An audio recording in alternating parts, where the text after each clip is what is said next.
Hello and welcome to Conversation in Horror. My name is Kevin L. Powers. I'm also the owner, operator of Something Wicked Entertainment and Events, and welcome to our podcast this week. Now, if you're new to our podcast, you will realize that what we do is we discuss horror here. We discuss all types of horror from all the different subgenres and of different decades and everything in between. We don't leave any stone unturned because what would a conversation about horror be without unturning all of the rocks and all of the different types of stuff that is out there for you. So we hope that when you're listening to our podcast that you kind of take a moment to reevaluate some of these films that we discuss, because sometimes they'll be popular films and sometimes they're not so popular. Sometimes they're cult movies, and every once in a while we'll do a film that you probably never ever heard of, but we want you to take a second look at anyways. So each one of our episodes covers one film, and we discuss, me and my special guest discuss this film for a little bit of time, just to give you, the audience, an idea of what we are talking about and what we've seen. So the movie we are discussing today actually is a film that for its time, it was maybe not so watched, and now it's got a little bit of a cult following, we hope. But more likely than not, you probably haven't heard of it, or you have heard of it, but you've just never seen it. And that film is DeepStar Six. And to discuss this aquatic horror film with me today is Dave Watkins. We want to thank Dave for joining us on the show today. Yeah, thanks for having me on. Speaking of, I don't think this movie, I think people have seen it. The question is, have they seen the other five? Yes, this is not Leonard Part 6. This is DeepStar Six. There's only one Leonard, too. Yes, there's only one Leonard. But with this film, it's the year this came out. There were three aquatic horror movies, aquatic films, all fighting for the same audience. There was this one, Leviathan, and the more popular one, The Abyss. This one just happened to be directed by Sean S. Cunningham, who was the brainchild behind Friday the 13th and House and a plethora of other horror films. But we wanted to take a look at this film because we are doing a very special month on aquatic horror films. And this is one of those films that we actually want people to take a look at, whether they've seen it or not. So with that, I want to kind of get first into your impressions of this film, Dave, when you first saw it, and what were your impressions of this film? So this is, of those other aquatic films, which I all saw later on, this is the first of them that I saw. And so this is a 1989 film. And the first time I saw it, I was pretty young. And I was at my aunt's house, and they had rented it on VHS. And me and my brother were both pretty young, and I loved it, man. I thought it was freaking terrific. It was one that I've watched a bunch of times. Now, it is definitely of the other ones, it is the one that has the lowest budget, but it doesn't necessarily make it necessarily the worst one. But since I saw it first of the three, it kind of sits well with me for the most part.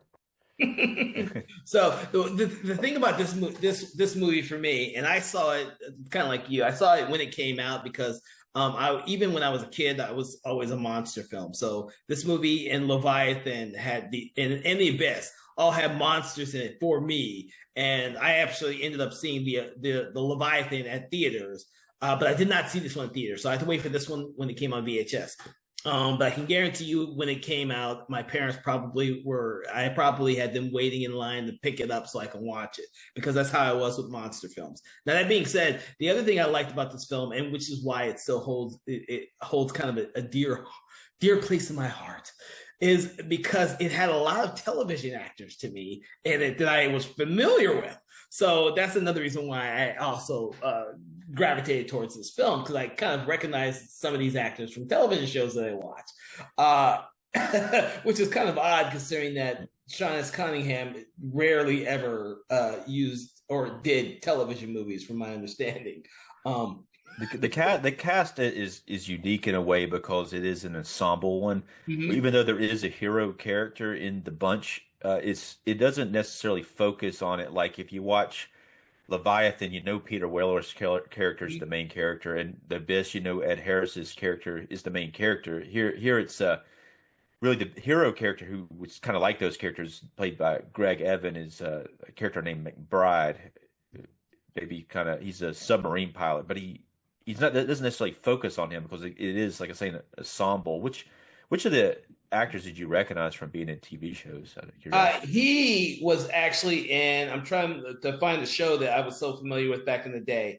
Right? Um, Yeah. I did read something uh, about that. yeah. He was. You caught me off guard Yeah. because I was so familiar with some of the shows that he was in. Ah, shit. Which And I knew who not Amanda Pays is in Leviathan, but Peoples, Nia Peoples, which is also in this film, right? and then of course, see, and this is where my memory of both these movies kind of gets back. Yeah, it gets a little Miguel confusing. Ferrer. I actually really love that actor. Even back then, I always thought he was a great character actor. This film though, yeah, Miguel Ferrer is Snyder. He really kills it in this role. He's probably the standout to me of all the cast. My Was two in dads. My Two Dads. Yeah, I think I don't think I ever watched it. I remember seeing commercials for it, but I was trying to remember because unfortunately that was the one where the young girl in there was killed, and so the show got prematurely whatchamacallit. But then also the one geeky, I always say he's a geeky guy, also played in Riptide, who's the I'm trying to think about. Go So ahead. there's Matt McCoy, who was in he was in Police Academy 6. I recognized him the first time I saw Yes. this movie. Yeah, he's in a bunch of other stuff too. I actually like his performance in this film. He's a very likable character, especially what ends up happening to him. What about like Torian Black that plays the captain of the ship? I was not familiar with Tom Bray was the other guy. He was in Riptide, which was one of my Okay. favorite shows of all time. I still have watched that show. Recently, I think I've watched the entire because I have it on DVD. So I Yeah. watched that entire show like 3 years ago again.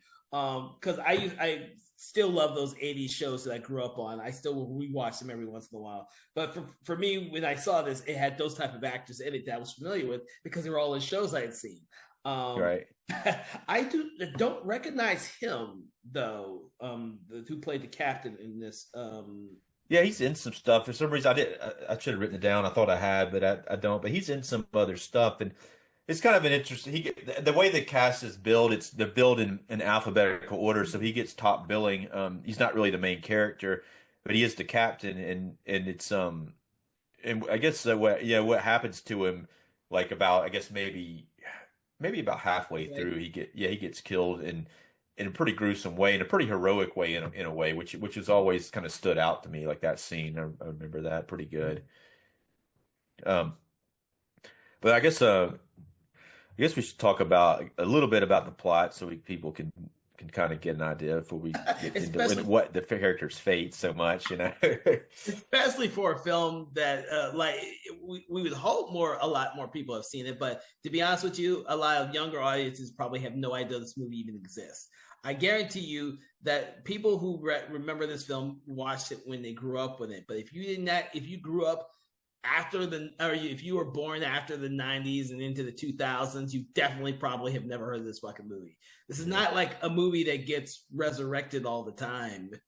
I guess, yeah, I know. So I've got they do have a new 4K announcement of this. I'm interested to see if it improves. I think the Blu-ray they have out by Kino Lorber is looks really good. It does. It I does. do have, yeah. You saw it on the Blu-ray. That's what I was Yeah, watching when I yeah. rewatched it. I originally had this on a DVD, and I hated it because it was 4:3, and they didn't have Yeah. a widescreen version of it. So when Kino Lorber came out with their widescreen version, I jumped at the chance to see it there.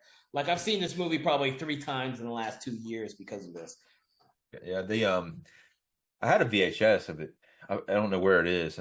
It's kind of it might be gone forever, but I had not found it. I know I had a VHS tape of it forever, but I don't know. It's funny. Well, so for everyone out there, this is one of those in reality, an alien knockoff. It is literally an Yeah. alien knockoff or alien slash aliens knockoff, Right. just It's underwater. definitely it's definitely got both of them, little traces of both of them in there. It's So it's about these American workers. They're not miners; they're workers. They are literally there underwater trying to install a missile base. there's actually like a different there's a range of different types of personalities. I mean, not professions on the ship because Yeah, there are some doctors and there's some scientists but a lot of them are there to install the missiles on the bottom of the ocean. that's the grunt work that's there, and that's what I liked about this film because Nia Peoples plays a character who is there just to record all of the marine life that they encounter, which is why I liked her. And you know what, I don't really think I really took into effect her character until I rewatched it again within the last 2 years. But the fact that her character is there to simply kind of whatever life forms they find in caverns down there. She's there to document and study them as a scientist. And then of course you have McBride, who is just the pilot. And you might as well call Yeah. him the pilot. He is He's literally a submarine pilot. Yeah. he's a submarine Yeah. pilot. Who But this very yeah, what's interesting though when back to that the doctor the Nia People's character, Dr. Scarpelli, that's how you pronounce it, I think. But it's interesting how they do this in the movie, but they focus on her pretty predominantly at first. They kind of follow her. She kind of has an argument with some different other people about because she's having to kind of push her because she's there and they're trying to get these missiles down there. Other people have different things they want to do, but she needs to do this research and she kind of has to try to go from one person to the next, trying to really push them to help her get her research done, and it kind of follows her a little bit. It even shows her working out for a while as she's frustrated that she can't get anybody on her side about it. Yeah. I mean, at the very beginning, she's always working, and the captain has to tell her to stop working because she's so impassioned by her work, and that fact that she's trying to work harder in order to get her work through because she's not, I guess you'd say, respected by everyone else. At least not nearly as much. Yeah, I think there's obviously you got respect, but you also have.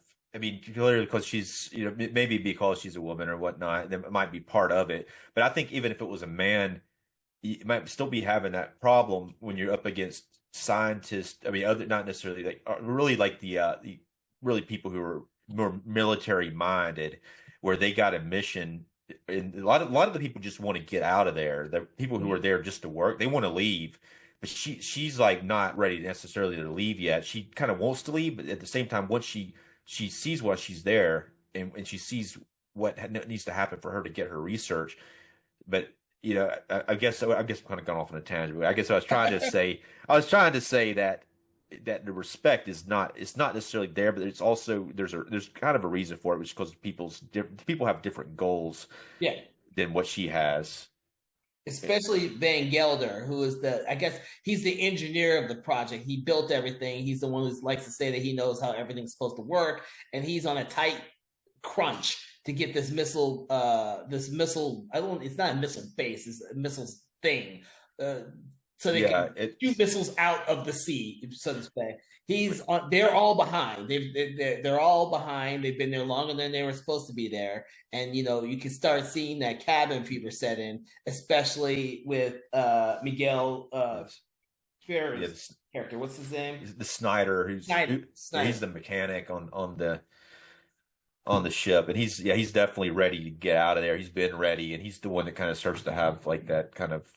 He's the one that messes up almost everything in the film. Anytime something happens, it's almost always his fault. But it's a lot of it's from that deprivation and wanting to get out of there, and just like once you get to that point, you start making a lot of mistakes, and his position is pretty important. What he has to do, because he's the one that has to when they're going to leave, he's the one that has to separate the missiles to get out of there, and then he accidentally arms them instead of like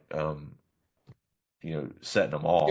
He's supposed to Yeah, secure them, but he ends up arming them and yeah, causing the big explosion that kind of sets off the events in the film. you're right. But he yeah, but it's interesting. That's an interesting character though. But and then it's just like it's one thing after another. He keeps screwing things up. But that kind of happens once I feel that happens like once something bad starts happening, it just kind of escalates and it keeps Yeah. getting worse. And it's hard, especially when people panic. It's hard to fix it, once the panic sets in. And so the main villain of this film, other than the Snyder character, who's not necessarily a villain, is an undersea monster. Yes. That's The crustacean. yeah. The crustacean, which for me, I always loved this monster until I recently watched it and trying to figure out exactly how this big ass monster can squeeze in such small little holes. Yeah, it can't be as big as it acts like it is because it's like they got in that one room, and when he comes in and he goes under the water, it's big, but I don't think it's as big as they act like it is, and that's like kind of the problem is a little bit, Yeah. what's really it's not quite as once the monsters you start seeing it more, it's not quite as convincing of a film as before you start seeing the monster, but they do show him too much near the end, I think. Keep in mind, they eat it eats the one character's half body Yeah. when it's coming when he's getting pulled out of the little what do you call it, the porthole, and then you wonder how that big ass thing just stays Yeah. hidden in a room where the water is barely at waist level. Yeah, yeah. That's by the way, when he eats that guy in half, that's great. That's such a great moment when he does that. Well, you know what? Because of the practical effects in this film, I think most of the film holds up really well. Even though it is a product of the '80s, it's one of those films that because they had to use practical effects, they didn't show the monster a whole lot in the beginning. That you can go into this and buy into the whole film itself. I would love to know what modern day audiences think about this, as opposed to all the monster movies now being produced that are nothing but CGI monsters, and that they're fucking CGI monsters. You know, They probably hate this shit, really. It's yeah. Toby Sells actually worked on this. He worked on that effect where the guy gets eaten in half. I seem to Yeah, remember him saying something yeah. I like remember long talking about ago. yeah. He said he worked on that effect. I was like, yeah. I remember when I was like, that's pretty cool because I knew this movie when I talked now when we met him, and it was like it's really really cool. He worked on that movie. I've seen probably 10 times. You've only said 10? Jesus, I think Maybe I've seen it more. But... well, the thing is, between this and Leviathan, I kind of watched those two movies way more times than I probably ever should have. Uh, but getting back to this one, since we have not done an episode on Leviathan yet, DeepStar Six. You're right in that this movie does feel like an ensemble because you get to know each of the characters, and even though some of the characters die really early, like the Tom Bray character and his partner, who make the mistake of going after the little camera that they've lost, and they venture out into the caverns. And on the first ones, they encounter the crustacean creature. That sequence though, that back and forth between them that's hilarious, man. Like the way that they're acting because they're like, oh shit, we lost the remote. Yeah. They're like, let's go get it. And just like it's funny though because they're trying to, it's like a pretty light part, but then it gets real serious. Well, the thing is also is like, shit, we've lost another camera. Yeah, Like they've done this before, and they've yeah, been chastised for it, and they don't want to tell their bosses, fuck, we lost the camera. Let's just go get it and not tell anyone anything. yeah. Um, It's pretty funny though. This guy, and then I think that what stuck out to me that earlier on, like the first time I saw this, and I've seen a lot of other movies that are similar situations, but just the fact that when they're talking about things that they're going to do when they get back up to the surface, like eating a hamburger, that kind of always stuck with me. Just the fact of being somewhere and you're thinking, I can't wait to get up there and eat a friggin' hamburger. yeah. You know, And actually, I think all the characters go through that at the very beginning, if I'm not mistaken. Each character does go there. What they're going to do when they leave there, because they know they're on their way out. right? Yeah, I think it's not all of them. I think there there's like 4 or 5 people in one room, and not all the characters there. That would have gone on forever. But I think that some of them say what they're gonna do. It kind of gives you a good. I mean, it's been done 100 times in 100 other movies, but this is the first time that I ever saw it done, and I thought it was really. I'm sure they did it in Alien too, probably, but it kind of stuck with me though. I was thinking about being in a place, and you're just thinking, once I get up out of here, and right away when you start hearing that, you're thinking, these guys really need to get out of there and go get a fucking hamburger, you know? And they're like, Well, that's the thing is, this movie, in my opinion, is designed to be claustrophobic because you're not in space, you're actually in, under the water, which is very close to Earth, and we're still exploring places we never had before. Even I'm not gonna remember Nia Peoples' character. I'm gonna keep just calling it Nia Peoples. Scarpelli. Scarpelli is always and Scarpelli is a character that we as an audience get to learn about what this creature might possibly be, because it's essentially why she's there. She's there to go through these caves, and if they encounter different types of life forms they've never seen before, she's supposed to document them. Well, they obviously encounter a crustacean of some type, that's prehistoric crustacean that's still living. Surprised there's not more than one. There's just one giant one, but they encounter the one in this cave. This really the way they depicted a very elaborate cave-like system, and then for a while it switches from being the monster movie, because they haven't really encountered the monster yet, to this ticking time bomb movie, in which when Snyder lets off the bombs, they're on a ticking time bomb to get out of there before the entire place explodes more. Yeah.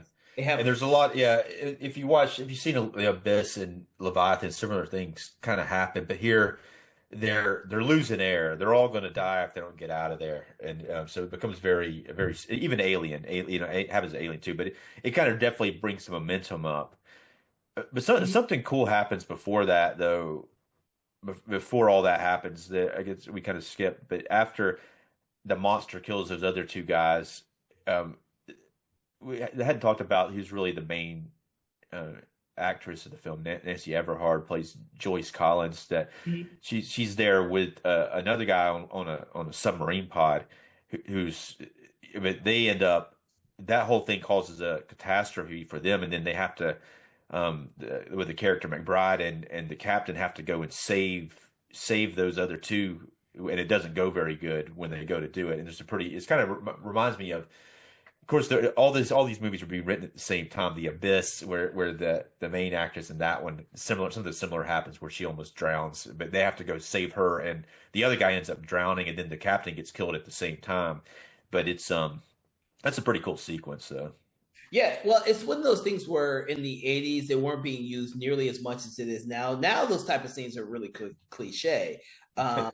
They are, because you're right. Those type of scenes are always, it's a ticking time bomb. You got the monster attacks that what's it? I forget. I had a name. They had a name for it, but then I can't remember what it's called. Yeah.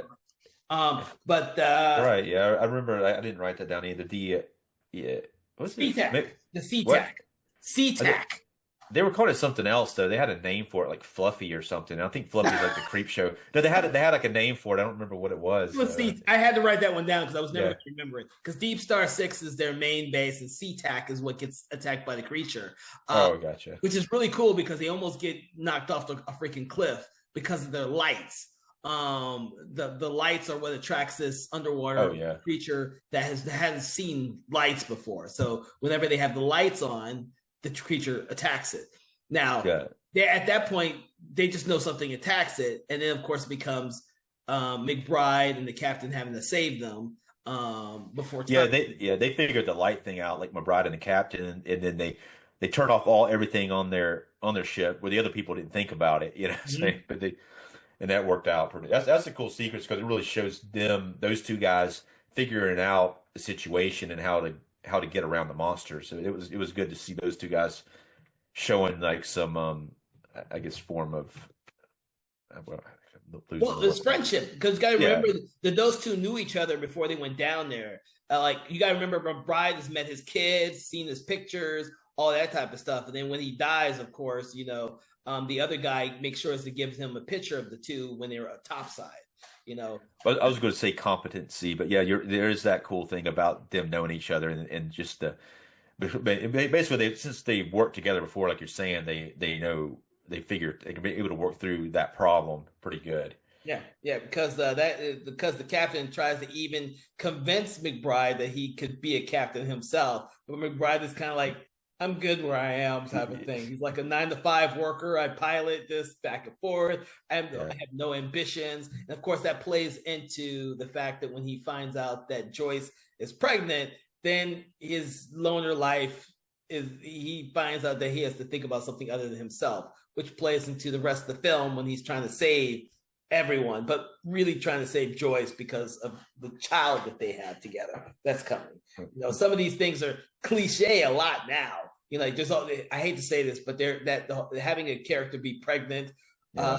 and then the partner finding out becomes like a plot device way too often in movies now. It really does. And that was like even like we think we were talking about Chud recently. Remember that happened in Chud? Yes, that's right. It's just a way to make, and sometimes it doesn't even play into the plot that much because really even I guess it makes it more important that the characters survive. And that was it that new Alien Romulus movie, and then they kind of threw that thing upside down. You see that one? Where Yeah. instead of having the baby saved, it completely goes sideways. Because you always think she's pregnant, she's safe, but not always. Yeah, not always. That would be something in modern day audiences. Now they could say that no one's safe. But you know what? Back then, when this movie was being saved, that's how you said, "Oh, the baby can't die. She's not gonna die." Blah blah blah blah. yeah. I do believe that it gives McBride's character something to look forward to for the future if he was to have a future. Because before then, he was, like I said, he wasn't rushing to leave there like Snyder. He was just doing his job. He did what everyone told him to do, and he didn't complain. He had no ambitions. He didn't want to. He thought that their relationship down there is just going to be down there, and then when he got topside, it'll be something different. Yeah. But he was also like got a girlfriend down there. They're just like having sex all the time, and it. I mean, it would be a lot better situation than Snyder's in because he's just having to work and go to sleep all the time. They got like some of these guys, the guys who are more popular, I guess, both have girlfriends on there, and so they're not in any hurry to leave. Well, Nia Peoples is having relationships with the other guy, the other likable guy. The Matt McCoy's character. Yeah. Yeah. So it's like, Which I was not expecting because they set it up as though he's just trying to get with her, not realizing that he already has. Because that's what, or maybe Nia Peoples' character when she takes him into the shower. Maybe that's the first time for them both. Who knows? I think it's been going on a while. I think. I mean, luckily it's working out because that would be like being in that situation and having like a girl like that you're just having sex with, and all of a sudden like she starts to not feel it, and it becomes like complicated. Maybe she jumps to another guy. It could be pretty intense, and then it would suck real bad. But if you're down there, and everything's working out fine with that, I mean, I don't. There wouldn't be in as big a hurry to leave as some of the other people, Oh Jesus! So I want to bring this one up, this little point up, because this is different than most of the other type of films like this. Of course, this movie is essentially by a bunch of people trying to put together a missile silo in the ocean for America's future defense. And so that's a very different type of story element that is in here. They could have done a lot of different things, but that seems that. How do you think that plays in with this type of story? Well, I think it's pretty. I was thinking about that. It is pretty crucial to the theme of it in a way, and they kind of unfortunately exploit this a little bit in The Abyss as well. Mm-hmm. But I think it symbolizes like in humanity's reckless pursuit of military power, and it is like kind of the monster represents like nature fighting back against that in a way, and they're basically taking something unnatural and even like dangerous. They're putting it on the ocean floor, and then it's like the monster is a response to that. Yeah, yeah. No, no, that's what I was trying to get at. Though, no, I Yeah, agree with you on that because a lot of the times when they do these man versus nature films, that's a very common theme. Uh, we're being reckless. I mean, and Van Gelder's reckless. He decides that go ahead and start putting this missile silo on a spot that they've been researching, but when they find out there's a cave and he doesn't want to spend the time to actually do the proper research, he just says collapse the cave and we'll put yeah, we're gonna keep it there. And that's right. when they, because he doesn't want to move the site again because they are already behind. Like it's like wow. Yeah. Yeah. And that it was very, very reckless and very, very dangerous, really, that decision. Even if the monster didn't get out, it's not a very stable place to put the missiles, unfortunately, with a open cavern below it. And who knows how deep that thing is. It's pretty deep from what Yeah, you can and that's tell. the funny thing about this. It is a deep cavern, and it goes. It's not just deep, but it's huge. Like Right, that right. whole sequence when you see Tom Brady's character and them exploring it to go after the camera. It's not like a small cavern that they go into. Right. Yeah, it's big. That was I guess it's like kind of exploring just human overreach in areas of which is a natural place and just trying to I guess it's trying to say something about that, the film is. Well, yeah, because we now conquered space. Now we need to conquer the oceans as well. You can't conquer space, man, or the ocean, really. No, but the idea is back then everyone wanted these military satellites up in space. Yeah, Military satellite. Well, we now have way too many satellites in space. Telecommunication satellites now. right. Like everyone was thinking about missile. Who's going to be the first person to get a freaking missile satellite in space? All that type of stuff. From now we see in the late '80s, them trying to put Yeah. missile silos in the fucking ocean. And these are just normal people doing it, except for Van Gelder, who is the one who engineered this whole thing. And it's kind of horrific what happens to him, but Yeah.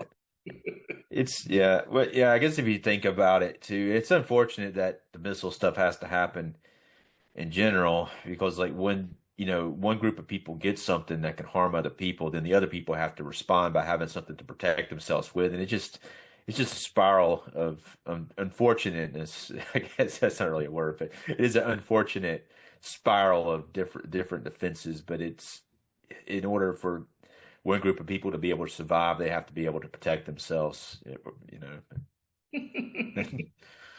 so It's too bad though. It's too bad it has to be that way. yeah, it's too bad. But this is a movie, and Yeah, even this type of movie kind of has some of the current ideology of the time. I don't want to say this is making a political statement because I don't think this movie is making a political statement. I think this movie is just has those type of little tinges of what people were thinking about at that time. sure. But I Um, think though, yeah, I guess no matter what time you did something like this, the idea is still there. There's always going to be people who want something and other people want what they want, and the people who have it have to protect it, and the people who want it are going to be trying to get it with something, whether it be a like a spear or a bomb or a gun or whatever, you know.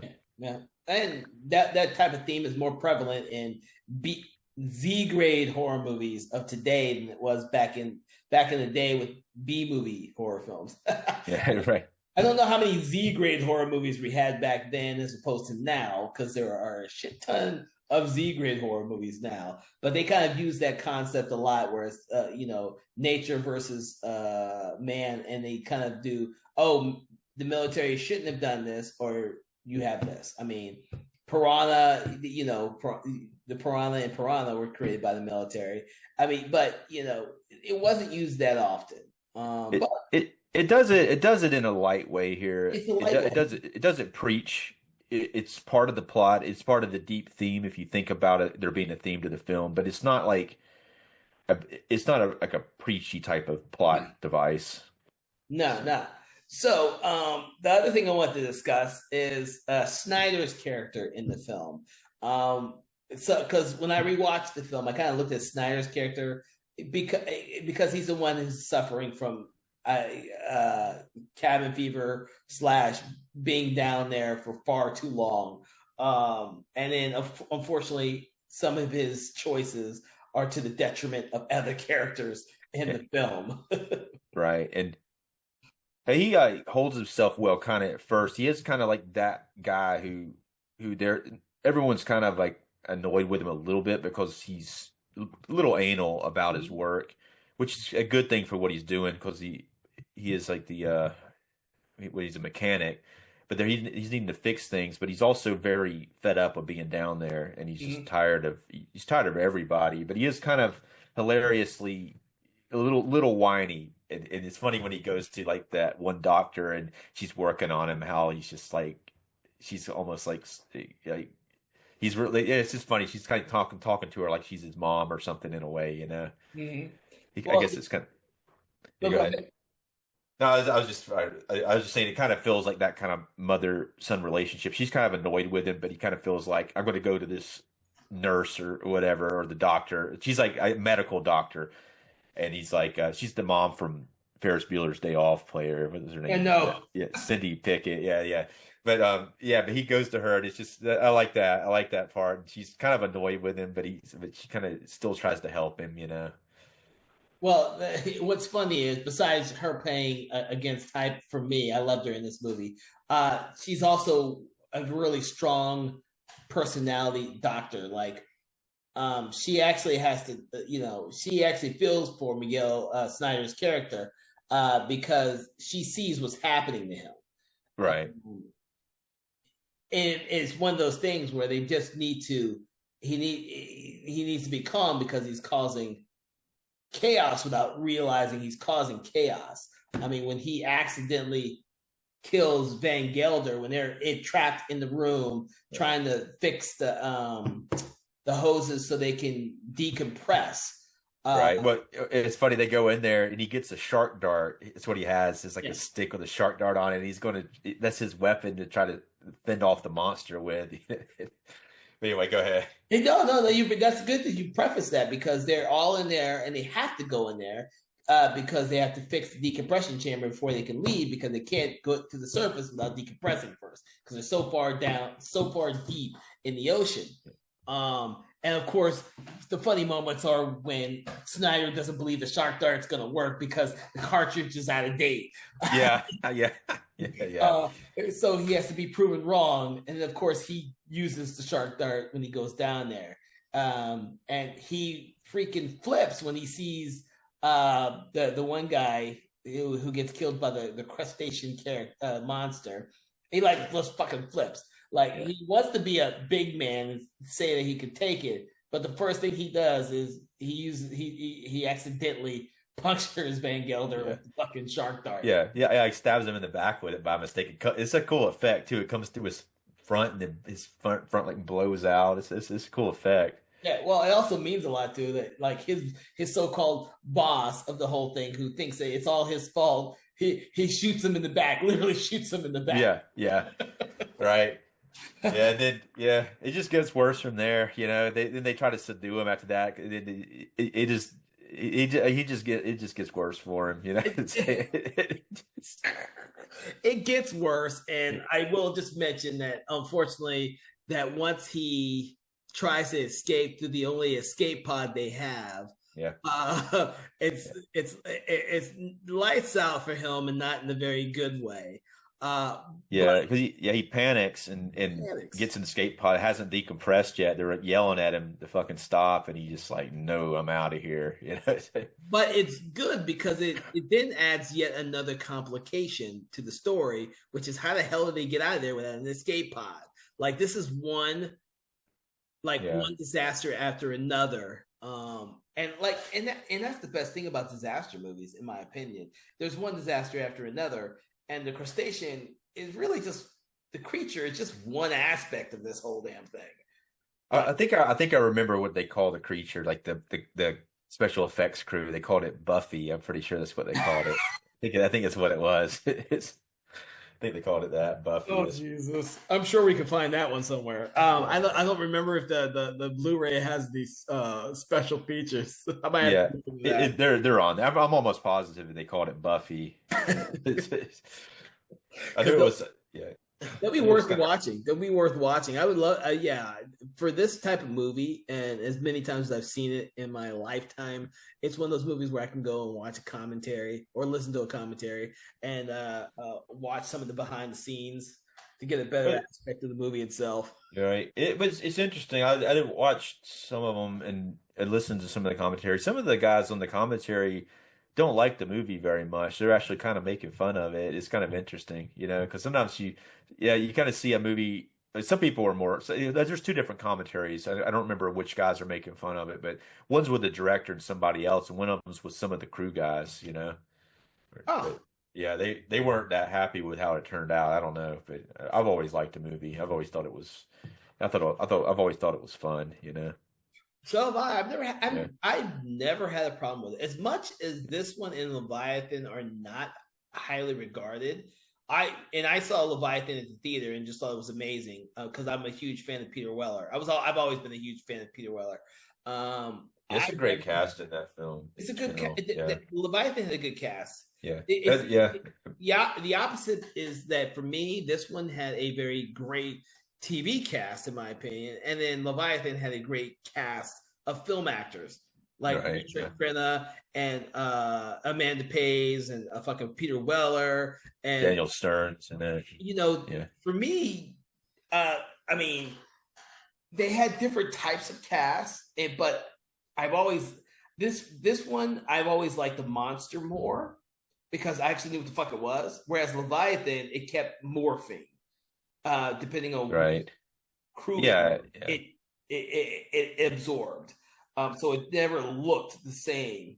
It's kind of like the thing a little bit in the Mhm. in Leviathan.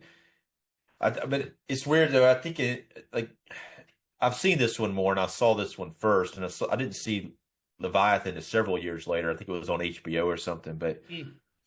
I've always like up until recently, I watched Leviathan and this one kind of around the same time, and I mean, I think it kind of maybe works better in Leviathan because, like we were talking about earlier, like it's the creatures is too big to be in this deep sea space, not space, in the Deep Star Six underwater like station. He's too big to be in there, even though he gets in there anyway. So it's kind of like, yeah, That creature gets into small spaces and rooms, and you wonder how the hell it gets in there. it's like a cat. You get your head in there, but his head's big. I don't know. If it's a crustacean, it's kind of hard to believe that it can constrict its entire body to get smaller. It's not even Right. an octopus. An octopus can, conform to just about any fucking little space. Yeah, it can, and if like when I watched it when I was younger, I had no problem whatsoever. But if you think about it, if I think most people watching it now are going to be like, "What is going on with this monster? This thing looks bad." I actually had people say that to me while I was watching the film, and they're like, "What are you watching? That thing looks stupid." Oh no, I agree with you. I've had modern day friends of mine say, "What the hell is that?" Yeah, When I mention DeepStar Six or Leviathan, they either have not seen either one of them, or they're on the God. Those movies are so bad. It's like they yeah, didn't see them when they came out. They saw them much, much, much later, and so they don't have that fondness for these type of movies when they came out. right, That's why I yeah, would love to see a modern day audience watch these films who's never seen them and kind of get their impression on what they saw. Like I'm trying to think of a modern day, but you could do a modern day supposedly good aquatic monster movie and put it next to this one. Like yeah, right, it's kind of hard because I haven't seen many that don't feature a fucking shark or alligator. To be yeah, honest with you. right. I was gonna say the Deep Blue Sea. Yeah. Is it is like a similar type of thing? It's also a lot of fun. I really I like those type of movies, underwater films. There's something about them. I like almost anyone I've seen. I've liked it pretty good, even if it's bad. So that brings up an interesting question. What is it about? What do you think it is about aquatic films that either people like or dislike? Because I'm a huge fan of aquatic films. I always have been. If I was, I can name off like 30 aquatic horror movies right now that I absolutely love, and I know some of them are bad. Yet I still will watch and rewatch them over and over again. But I want to know what do you think? I don't know. I can't really place it, but I could say it is. I mean, clearly for anybody working on these films, it's probably a miserable experience having to deal with this water. You can see the behind the scenes of them talking about it. It is a lot, but it's something about it just adds something to the film. I can't quite place it to tell you the truth, but even like say you watch like a film like Aquaman. I don't watch a lot of superhero films, but I do like that. Those pretty good. It's cool seeing the underwater scenes. Pretty impressive, you know. So, well, so I'm a huge fan of aquatic movies, and I like aquatic horror movies as well. And I just realized that the closest I can think of to something that may be a good reference for this film would be Deep Rising. And unfortunately, I know a lot of people haven't seen Deep Rising because it's directed by Stephen Sommers, who went on to do the Mummy movies, which I'm sure more people have definitely seen the Mummy movies than they have Deep Rising, which he literally did right before he did the Mummy movies. Yeah, I haven't seen Deep Rising. Is it good? So, and I'm not surprised, even though it has a really good cast. Famke Janssen is the main female lead in this with Treat Williams and okay. Yeah, that's right. I remember it now. When Treat Williams, Kevin J. O'Connor. I can't. Yeah. The guy he's in the Mummy movie. He's in the Mummy movies. He's in several of. I think it's Kevin J. O'Connor. I think. Yeah. He's in several of Stephen Sommers' films. He keeps popping up in his movies when he decides to make movies. He doesn't make nearly as many movies as he used to when his movies were making a shit ton of money. But that is the closest I can think of where it wasn't a shark and alligator, but it was another aquatic creature. I think that movie came out at a time where I think I was not watching that many movies at that time when it came out, and plus I definitely like saw that as part of like not as good as these ones that came out in 1989 because the ones that came out in 1989 to me are the ones all three of them are great to me and different levels of greatness. Is interesting. You got like the Abyss top tier, even though not as much horror. Leviathan's kind of middle, better like I guess more well known cast, bigger budget, and then you got the low budget DeepStar Six, which has also to me has a lot of charm to it. Yeah, and the thing is, it's a monster movie that didn't want to that didn't want to play like it was trying to be something else. It knew it was and this is because of Sean Cunningham. All the movies he's ever directed have this same quality of what it is. He's never. I don't think he's ever made a film that tried to be more than what he normally makes. So they're all of his films are fun to watch. Like his films are all fun to watch. Right, yeah. For me, I wish more people liked aquatic films that weren't shark movies and fucking alligator movies. And I love those too. I love those too. But those seem to be the only ones that ever get made. There are a ton of alligators, like crocodile horror movies, and there's a fucking shit ton more shark movies.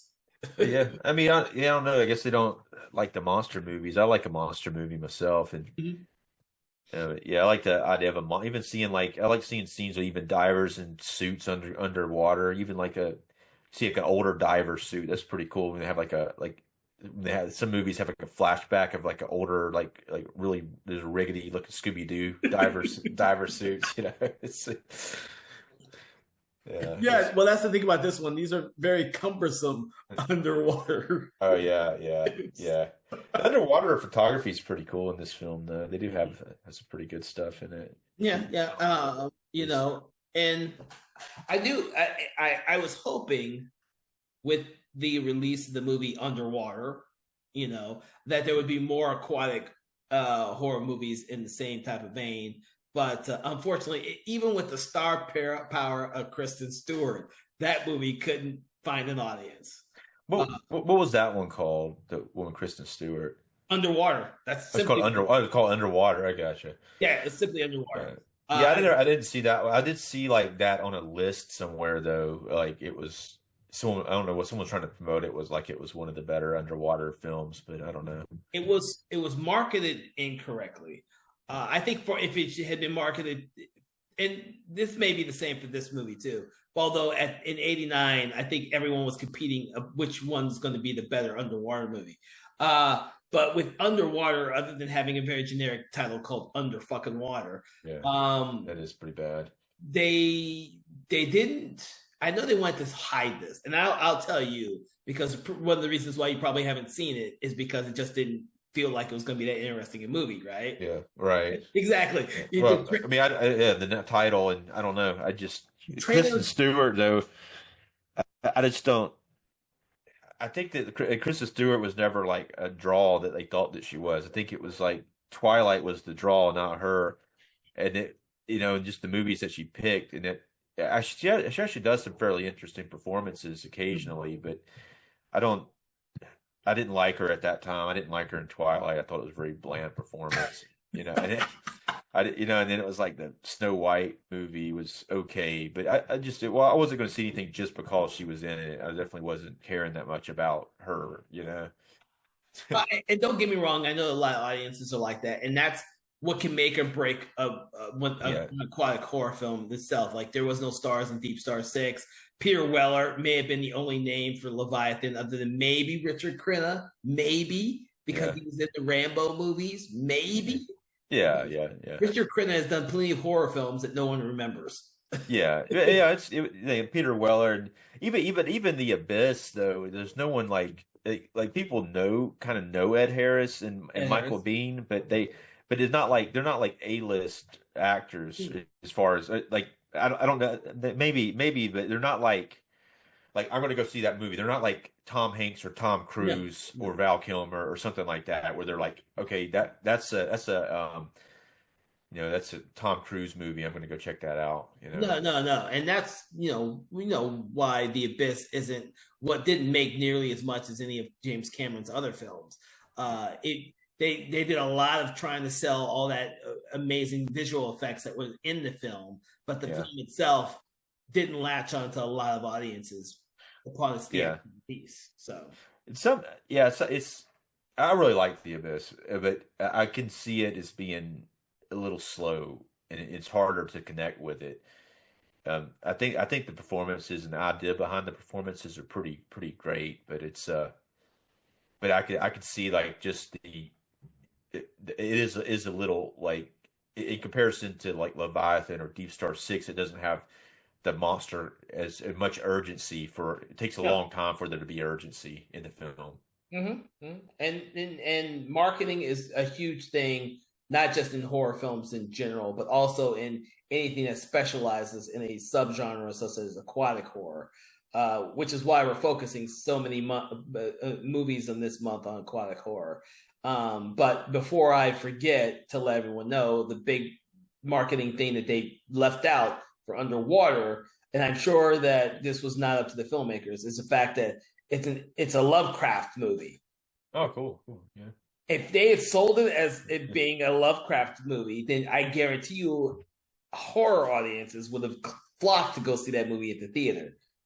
It has one of the greatest third acts reveals that I've seen in a long time. And me, the movie looked like a people trying to, it looked like a disaster movie underwater is what it was sold as. That may have some creatures. That's what it was sold as. But people Yeah. don't always want to see a disaster movie underwater, much less a regular disaster movie. So it didn't do well at the box office. It did horrible.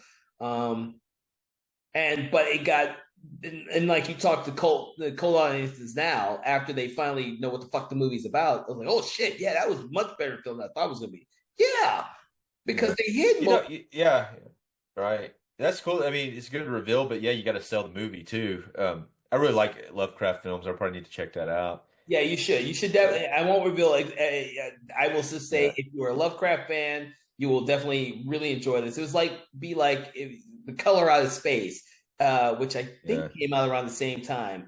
Those are yeah, probably two of the best Lovecraft type movies that come around in the last decade plus.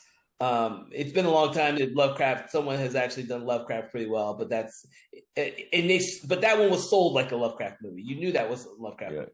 But to tell you another thing about like Kristen Stewart, like in being in that film, it even like it's always worrisome too when you have like too big of an actor in a horror film because you know they're not going to be true horror. It's going to be like kind of highbrow, like for the most part. That's what my assumption is. Okay, Yes, yeah. this actor is not going to be in this movie if it gets too gory or if there's Oh, like too much nudity or there's too much real horror in there.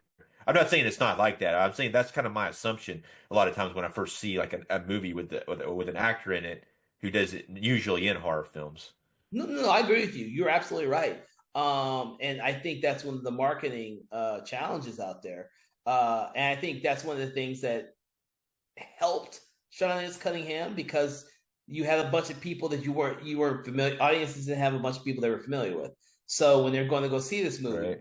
it's one of those things where we don't know what's going to happen because we're not really connected to any of these, as opposed to say Leviathan with Peter Weller or The Abyss with Michael Biehn and Ed Harris. Ed Harris, Michael Biehn, they may have at the very beginning they may have sold it as though he's a good guy. And then you start watching it and it says, yeah, the military is never good in a James Cameron film. Yeah. They're I always always bad thought guys. like yeah, his name the character yeah. The character's name Coffee, but like he's like all jittery. He's jittery from the beginning, almost. I don't think I ever thought that guy was gonna be likable. And then he gets that deprivation thing like almost right away because he's talking about how it's not gonna happen to him, and he gets it like immediately. And his hands start shaking. He's trying to hide it. Oh Jesus! Now I gotta go back and rewatch that movie. Yeah, yeah. It's good though. They got a new 4K out of it as Yes, I well. That saw. yeah. They some of those Cameron I thought it looked terrific. Some of those Cameron ones they're kind of upset about. They're saying that they did too much digital enhancement to it, try to get the film grain out. But I thought how to find it. I thought the Abyss looked really good. Now they do say True Lies and Aliens probably went a little too far with the cleanup, but I don't know. Oh, I haven't seen upgraded True Lies yet, so I wouldn't even know. I still have a Yeah. DVD of True Lies. I've actually got the 4K and I hadn't watched it yet. I need to check it out, but I'm a little concerned about the it looking too clean or whatnot. Oh Uh, Jesus! The problem is like you start doing the cleanup on that, you take that grain out. The grain looks kind of shitty, but if you take it out on an older film, sometimes it takes away like some of the texture from the faces and things of that nature, and it almost looks too smooth on faces, which is Well, kind of looks also plasticky. Yeah. so, just one final thought when I'm thinking about you and your 4Ks, and I think upgrading the 4Ks is actually a really great idea for most films. But I want people to kind of keep in mind that a lot of times when you don't see it at the theater and you only see it on a VHS or on HBO or Cinemax or on a television screen, that actually isn't the way it was originally supposed to look to begin with. And they're Yeah. not, when they're doing a 4K scan, they're really just making it look the way it was originally intended. Um, but That's the idea. That's kind of the idea, but at the same time, sometimes they go a little far with changing the color grade, or they try to clean it up too much. But yeah, I mean, a film originally is pretty smooth. Over yeah, time, you start to get more grain in there, unless it was lit or something. But the grain comes with time, unfortunately. And unfortunately, if you try to clean it up with some technology, technology is getting better, but you do try to clean it up, and it might look a little fake as far as it might start to look more like you're watching like a cartoon movie instead of like a real movie. it'll be That's interesting for me to see True Lies because I saw True Lies at the theater when it originally came out. So it'd be interesting for me to see it now, a 4K version of that, because that was a really clean movie when I saw it. I've seen, yeah. I've seen a lot of Cameron's films at the theater when they originally came out. Unfortunately, I missed The Abyss. I would have loved to have seen The Abyss, but that was before I knew who the fuck James Cameron was. Yeah. But I saw Terminator 2 and I saw True Lies and I've seen all of Titanic and I've seen all of his films. And he was someone who was very much into creating a very clean and pristine image for every film because of all the special effects that he put in them, and it'd be really cool to see those in 4K as opposed to like saying Friday the 13th in 4K. Like that's Well, there's a huge difference I don't between. know. Yeah. I'd recommend Friday the 13th in 4K. Actually, they did a good job with it. It's the HDR grading. A lot of times the high dynamic range. It really makes the skin tones look really good in 4K and more natural. And sometimes they'll make like Friday the 13th when they did a pretty good job with that one. They didn't do a lot of cleanup on it, but Mhm. there's some like film grain. But I thought it looked pretty good. It makes the film look a lot better when you see it in 4K. I need But to yeah, watch. special effects. I'm sorry. Go ahead. No, go ahead. I was gonna say, yeah, you're right though about special effects. Sometimes, depending on the special effect, it could really make it look a lot, enhance the special effects, or make them look worse, depending on what they are. Yes. Yeah, I think the only 4K film I've seen is probably Halloween 4. And what was the other one I saw? Because I saw those at the theater when they re-released them on 4K. They played them at the theater, and so I saw them at the theater. And saw them in theater in 4K. Yeah. Yeah. So I Or mean, their it's four, interesting what though. they like to bill it as is their 4K Yeah, transfer that they do, and they play at the theater right before they release it on 4K. So I'm assuming that the yeah, quality at the one that I saw is the same as the quality on the actual 4K. I yeah. haven't seen It probably looked really good though, didn't it? it did, But and I haven't seen that since then. Like I don't go around watching Halloween 4 that often. I literally yeah, watched it at the theater when they re-released it right before the 4K version came out. And there was another one I just can't remember what it was because I thought I was gonna be watching Night of the Living Dead in 4K. That was not in 4K. I could tell that wasn't in 4K because they were streaming it and it fucking had to buffer halfway through the fucking movie. That pissed me off. yeah, Like, dude, right, what yeah, theater is streaming fucking Night of the Living Dead the buffer halfway? I was so pissed off. My wife was pissed off. yeah. I was showing her that movie for the very first time, and like we're in the movie theater, and you can see buffering. What the fuck, dude? I was really Yeah, pissed off. but she was like, "What's this movie about buffering?" But any But final thoughts yeah, on Deep Star Six? Because we yeah. got on so many different tangents on this one. But yeah, I was gonna say one more thing real quick about 4K though. Okay, go It ahead. was interesting. It's sometimes when you're watching a 4K film, you may not think it looks that good until you look at the previous version of it, and you can see it may not. You may not care. You may not, but at the same time, you can tell that they did some work to it a lot of times, and you can like, wow, they and you don't think it until you look at the previous version and you like look at a few different scenes from it and back right at the same time you know and then you're like wow okay they did some pretty incredible work here. I wasn't necessarily caring when I was watching it because you're watching the film and not necessarily looking at the screen. I mean you're looking at the screen but you're not looking at the at the how good it looks. I guess it's kind of like a you can tell when it looks bad. Anybody can tell when something looks bad. It's hard for them to tell when it looks good though. Yeah, no, I agree with you. Because on the 4K thing, I do have.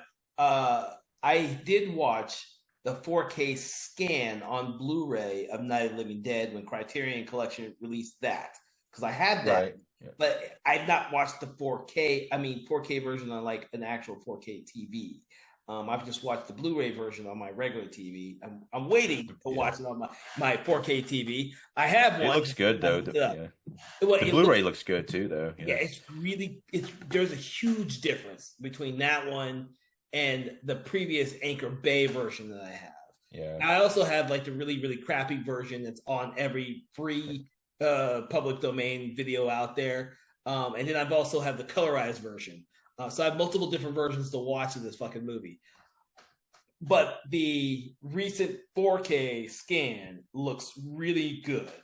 That was released. Right. Yeah, it looks great. It does look good. I think that Blu-ray is probably gonna be really close to the 4K. You're probably not gonna see that big of a jump in it. That is like a black and white movie. The 4K does have an HDR, which is gonna make the contrast a little better, but it's not gonna be that big of a difference. Yeah, that's about the only one I watched that I know of. Yeah. Yeah, right. All right. So, other than that, any other thoughts about Deep Star Six? Um, Nothing specific. I guess, yeah, I would say I do like. I like movies with practical special effects, like before they had CGI. I think it's really cool to see that, and this is pretty ambitious in these deep underwater films given the constraints, and it's also somewhat dangerous a lot of times. So it's interesting seeing the filmmaking on these films. Yeah. I would like to second that because the thing is, it would be a whole lot easier not to actually achieve doing underwater films, especially after the horror stories that Spielberg went through trying to shoot Jaws, and most of that's not underwater. So you can assume that there's going to be some issues with shooting any type of aquatic movie, and so therefore you kind of wonder why they do it so often because so few of these movies ever are successful, especially ones that don't have a shark or alligator. Um, Right, right, yeah. I mean, it's I don't know. Apparently it's very dangerous to watch behind the scenes. This one's probably less dangerous than some of the others, but they do have a few scenes that were kind of hard to shoot, and they do have some underwater photography and things of that nature. But let's say the Abyss was significantly more dangerous to make than this was. yeah, oh yeah. That being said, I hope that everyone out there who's listening to us rant and rave about Deep Star Six, whether you've seen the movie or not, or just heard about it, will learn to appreciate these type of 80s movies that had these practical effects because it makes these films, in my opinion, more enduring for audiences now who are reliant on all the CGI stuff. There is no CGI in this movie. This movie is pretty much all practical effects from beginning to end and monster movie. The old school monster movie, think about, old school monster movies. There was a lot of them in the 80s, but not many that were that are enduring and as cherished as say Tremors, which also Yeah. tanked at the box office when it originally came out and didn't find the audience until after it was on VHS. These movies don't ever tend to find an audience at the theaters for some odd reason. But hopefully this one can find its audience like Tremors did. It is a cult movie. There's people out here who really love this movie, and there's a lot more people out there who probably hate this movie. But yeah, Yeah. I want to thank you, Dave, for having this conversation about Deep Star Six with me. Yeah. Do you want to rate the movie before we sign out Yes, of this I thing? most definitely do want to rate the movie because we want to rate the movies between 1 and 5, 5 being horrible, one being horrible, 5 being amazing. Where on the scale would you place this movie? Well, if I was 12 years old the first time I watched it, I probably would have given it a 5. But knowing what I know about cinema at this point, I'm going to give it 3.5 stars. All right. So you know what? I'm not going to change mine too much. I've always been very fond of this movie, and I still am fond of this movie um, because of the fact that I'm still a huge aquatic horror film lover. So anyone who's listening to this, just put that in your mindset because I give this a higher grade than it probably deserves from a normal horror fan, which is 4. I'm never tired of this movie. This is another one of those movies where I could just watch it over and over again and never get bored of it. Um, Right? Yeah, yeah. I feel like that about it too. But there are a I lot of feel like those. I gotta rate it lower though because it's not it's one I can rewatch, but it's not one I could say is that good movie. I think it's got some flaws, but I like the flaws in it. It reminds me of The Evil Dead 2. Like there's a lot of flaws in The Evil Dead 2, Yeah. but I can rewatch The Evil Dead 2 a billion times and never get bored of that. And I would put that as a 4-star movie too.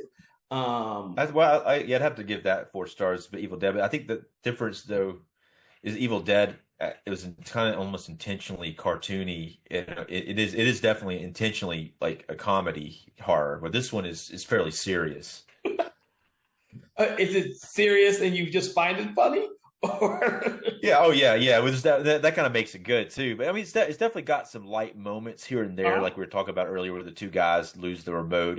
But there's those type of moments are fairly organic within the script. It doesn't go like big like the Evil Dead, and it doesn't get which sometimes that works and sometimes it doesn't. Sometimes it's like I know people who were just like this Evil Dead 2 sucks. It's like I don't understand what's going on. It's just stupid. None of it makes sense. But this one, it makes sense for the most part. The monster's always been the thing that I've heard people complain about, and this one being looking too fake, and been shown too much on screen. But I like this. And the thing is, I just like monster movies. So being the monster kid here, I would give it that much. If it wasn't rewatchable, I would definitely put it lower. But everyone out there who's listening to this, you have to go in with the fact that if I was to watch this in a modern day setting for the first time, I probably would not rate it as highly as that. There are a lot of films that we've done on this show that I did not watch that are from the 80s that I did not watch until recently for the first time. And I just don't care for them nearly as much as some of my special guests on here love them. That makes a big difference when you saw the film, I think. It is. Especially, like, I think there's like that sweet spot for me that, like, in that certain age range before, it's like somewhere at a early, earlier, like I guess maybe between 10 and starting to go into high school or something like that. Anything I saw in that area is, for the most part, that I liked then, I'm still fairly fond of. I agree. Any movies from like 85 to like 91, 92, somewhere around there, those movies were the sweet spot. And I got to see a lot of great movies back then. And I saw a lot of them at the theaters because my parents were really crazy and allowed me to go see a lot of horror movies at the theater. And they hold a deepness for me. Like I said, I saw Leviathan at the theater because I told my parents I wanted to go see Leviathan at the theater. So I saw that one. That's cool though. That's pretty impressive. They're doing that for you, man. That's awesome. Yeah, because that came out in '89, so I'm approximately 13 or 14 around that time. That thing's rated R too, man. Leviathan.